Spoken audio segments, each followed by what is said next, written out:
77व्या प्रजासत्ताक दिनाच्या देशभरात उत्साह. दिल्लीत सकाळी 9 वाजता राष्ट्रपतींच्या हस्ते होणार झेंडावंदन, तर 10 वाजता निघणार मुख्य परेड. परेडमध्ये महाराष्ट्राचा चित्ररथही दिसणार.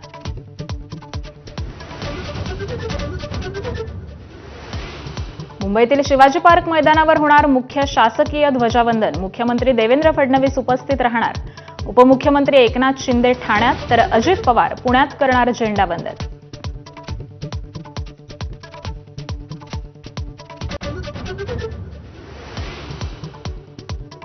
भाजपमधील वरिष्ठांनी परवानगी दिल्यास नामो निशाण संपवून टाकू. गणेश नाईकांनी पुन्हा एकनाथ शिंदेंना डिवचलं.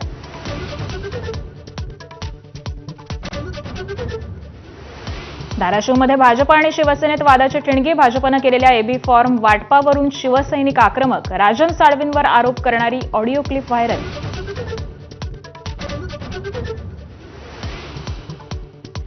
प्रजासत्ताक दिनाच्या पूर्वसंध्येला पद्म पुरस्कारांची घोषणा. महाराष्ट्रातील अनेकांचा गौरव.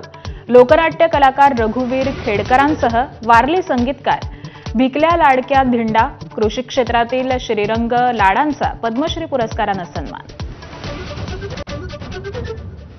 अभिनेते धर्मेंद्र यांना मरणोत्तर पद्मविभूषण पुरस्कार, तर गायिका अलका याज्ञिक यांना पद्मभूषण पुरस्कार. हिटमॅन रोहित शर्मा आणि हरमनप्रीत कौर यांचा पद्मश्री पुरस्कारानं सन्मान.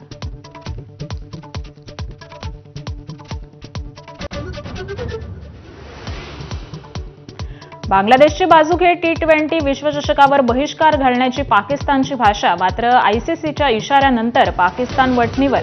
विश्वचषकासाठी संघही जाहीर.